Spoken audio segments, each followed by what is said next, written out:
Қазақстан Республикасының Мәдениет және спорт министрлігі мемлекет басшысы Қасым-Жомарт Тоқаевтың тапсырмасымен 2021 жылды Қазақстандағы балалар мен жасөспірімдердің кітап оқуын қолдау жылы деп жариялауының да мәні бар. Мұндағы мақсат балалардың кітап оқу мәдениеті мен кітап оқу белсенділігін арттыру, кітап оқудың мәртебесін көтеру және отбасылық кітап оқудың дәстүрін қалыптастыру болып табылады.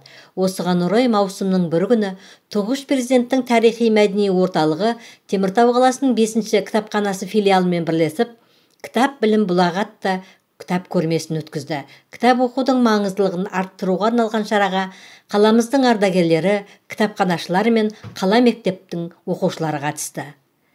Теміртау қаласының балаларға арналған 5-ші кітапханасы филиалының басшысы Гүлім Жұмабекова 30 жылдыққа 30 кітап атты кітап көрмесінің тұсауын кесіп, жаңадан шыққан балаларға арналған кітаптармен таныстырды. Сонымен бірге оқушыларды кітапхана аясында ашылған тегін үйірмелерге қатысуға шақырды. Қалалық ардагерлер кеңесінің мүшелері Айтжан Исақов ақсақал мен ардагер ұстаз Тағрифа Әбдуахитова, орталықтың қызметкері Дәуірбек Кетебаевтар сөз алып, рухани байлық білім кітапта екендігін, кітапты таңдап оқи білудің маңыздылығы жайлы көптеген ақыл кеңестерін айтты.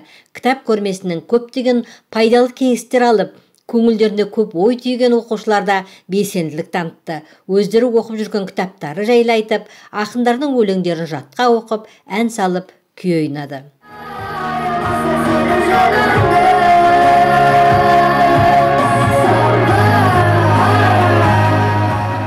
Адамзаттың ой көкжиегінің арттыратын, рухани азық болатын, сарқылмас байлық саналатын кітап оқудың маңызы мен пайдасы жайлы көптеген ойлар ортаға салынып, соңынан тұңғыш президенттің тарихи-мәдени орталығының басшысының орынбасары Гүлжан Сасиялқызы Кудариноваға шараға қатысушыларға алғысын білдіріп, алғыс хаттарын тапсырды.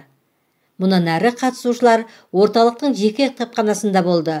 Қор сақтаушысы Эльмира Басқарбаева кітапхана жұмысымен, оның қорындағы кітаптармен таныстырып, оқушыларды кітап оқуға шақырды.